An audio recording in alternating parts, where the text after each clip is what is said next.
In this section, we're going to start by working on our first array helper. So first off, we're going to try to figure out what I mean by the term array helper, and then we're going to talk about our first one, which is the for each helper. To get started, I want to write out some very classic ES5 code, or code that you might be writing today. And this is going to be a very simplistic example to get started with, but I just want to make sure that we're on the same page when we're talking about kind of iteration through an array using a for loop. So for this first example, I want to make an array of strings, and we'll say that I'm just going to make an array of colors, red, blue, green. And then for iterating through this loop, I want to write a for loop that's going to walk through every element in the loop and console log it to the console. So we just want to log it to the console. If I was writing very classic ES5 code, or even earlier, I might write a for loop that looks a little something like this. And I'm sure this is something that looks familiar to you. It's something that we've all written a billion times before. Oops, talking and typing is sometimes challenging. There we go. So I've got my very classic for loop here. We start off with an iterator of I. We walk into the body of the for loop, execute the body. We then increment, see if we still are inside the loop or within the bounds of the loop, and then execute the body again. Very classic for loop again.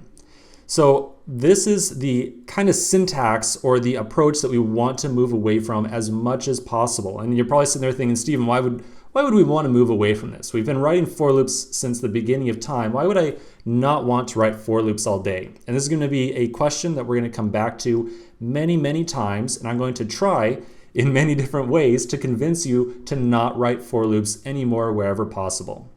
So writing for loops to work with our data is not bad, right? It works. This definitely walks through every element in the array and console logs it. But I want you to sit there for a second and I want you to think, what are all the different ways that writing a for loop can go wrong, okay? What are all the different ways that it can go wrong? So there's many different pieces of code here on the screen right now that are prone to typos, and that is the key here. There are many elements of code that are prone to making just very small, tiny mistakes. We have to remember the order of arguments for the for loop. We got a semicolon between each one, which is kind of dissimilar from any other type of syntax in JavaScript. Once we're inside the loop, we need to remember that the current element is colors at I.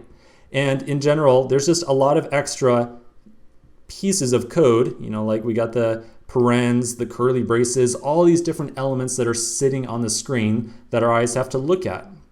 Now, I'm not saying, hey, we shouldn't be writing any code because just having code on the screen is hard to understand it. No, the case I'm trying to make here is that the more logic that we stuff into just a single line of code, the more challenging it is for our future engineers who are coming in working on a project to understand what's going on.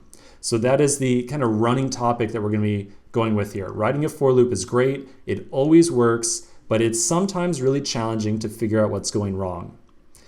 So with that in mind, we're going to introduce our first helper here, our first array helper. The purpose of every single array helper that we're going to be using is to help with iteration over an array. Okay, so let's put the code up on the screen and then we'll talk exactly about what's going on.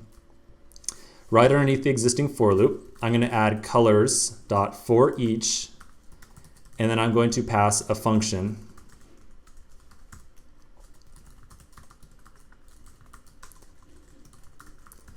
like so. Okay, so pause. We just put crazy code up on the screen. Let's take a second and talk about exactly what's going on. So let's go over this on a line-by-line basis, and for right now, we're just going to kind of forget the for loop that's here right now. So step one, at the very top, we created an array of strings and assigned it to colors. So colors is now an array. On line 7 down here, we call colors.forEach. For each is an array helper method. Any array that we have access to a method on it called for each. When we call the for each method, we pass in an anonymous function, which is the internal argument here to the for each call. So we're passing in a function. This function gets called one time for every element in the array. And whatever is inside the function, boom, it happens. Okay, so that's kind of a description of the code structure, but it doesn't quite explain what's going on behind the scenes. So let's take a look at a diagram real quick here and try to figure out what's going on. So we're going to kind of walk through two steps of the for loop here, of the for each, excuse me. On the left-hand side, we have a diagram of the colors array. So the colors array is this big outside rectangle, and inside of it, we've got red, green, and blue. 3 elements, right?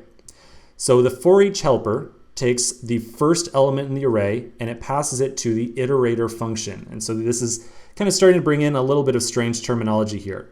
An iterator function is the function that we passed into for each. So this right here is my iterator function, and we'll be using that term a lot of time going into the future as well. After red is passed to the iterator function, the iterator function runs, goes off and does something, whatever's inside that function, and then it returns. After the iterator function returns, we take the second element in the array, which is green, and we pass it to the iterator function. It runs, and then boom, something goes on. And then the final run through, blue gets passed to the iterator function, it runs, and that's it. So the entire key here, very simple, not anything to kind of overcomplicate here. For every element inside of the colors array, we take the element and pass it to this inside function, and then once inside of it, we can do absolutely anything we want with this value that we so chose. So if for each behaves the same way as a for loop, right now I'm trying to tell you here that these two snippets of code are completely equivalent. Why would we ever bother using a for each, right? Why would I bother using for each? Why can't I just use a for loop all the time? So the answer is that this is dramatically less code that we have to write. There's a lot less on the screen. There's nearly the same amount of characters, but I'm going to argue that we don't have anywhere near as much logic as we do when we have to set up the bounds of the array. So I know that if you're looking at the syntax for the first time, inside the for each right here, or if you generally like writing for loops more, it might not look very forgiving, but trust me, this is one of the things where the more you look at it, the more you're going to like it. Okay, let's take a quick break on our first for array helper here, and then come back and look at some more complicated examples of for each in the next section.